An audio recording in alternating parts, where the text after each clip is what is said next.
Hello, it's Jang here with a look at the latest version of LEGO's Obi-Wan's Jedi Interceptor. This is taken straight from the opening act of Episode 3. This is only the second time that they've done Obi-Wan's version of this, the first time being when they first introduced these kits and this design back in 2005. And they've done a number of different ones belonging to different folks and with the different color schemes over the years, and each time they do a new one they just tweak it a little bit, because the very first time they did it, they did a pretty good job. So it's a good thing that they have not been changing a lot of things, because they just haven't needed to.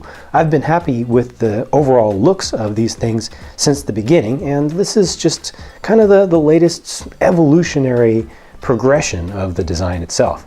When it comes to the characteristic elements of the LEGO model itself, this major, large, printed canopy piece, I'm so glad that that is a print, and there's no way they could have done anything close to that with bricks, or certainly not with stickers you had to apply yourself.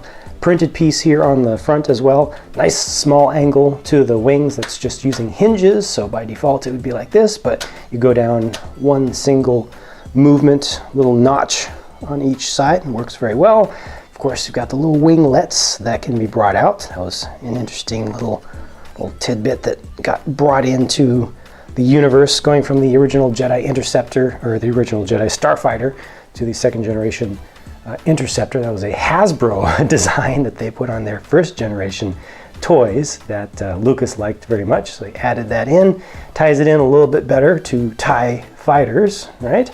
And this has the spring-loaded shooters that are close in, so it's able to shoot out fairly close to kind of the lines of where these major cannons are. You know, these don't do anything themselves, but you see where these actually would get shot out from, so it's pretty close. And those are pretty well hidden away, so if you don't want to see them, you don't have to.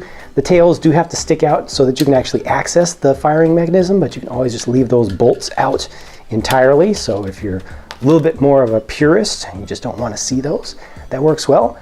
One thing that does not work well here is getting this thing on display with the winglets out. Well, it's just not going to work. You can't display it with the winglets out unless you add in your own your own stand of some sort. Also, interestingly enough, it actually sits on the wing tips when it's just like this. I'm surprised by that, because they actually have these little inverted round tiles on the undersides, which I thought would have held it up, but they actually don't, and this center section of the underside of the fuselage doesn't hold it up either. That's weird.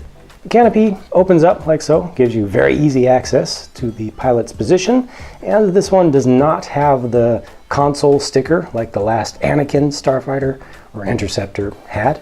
Instead, you get stickers on the outsides of the winglets. That's a sticker there, that's a sticker there, one on either side.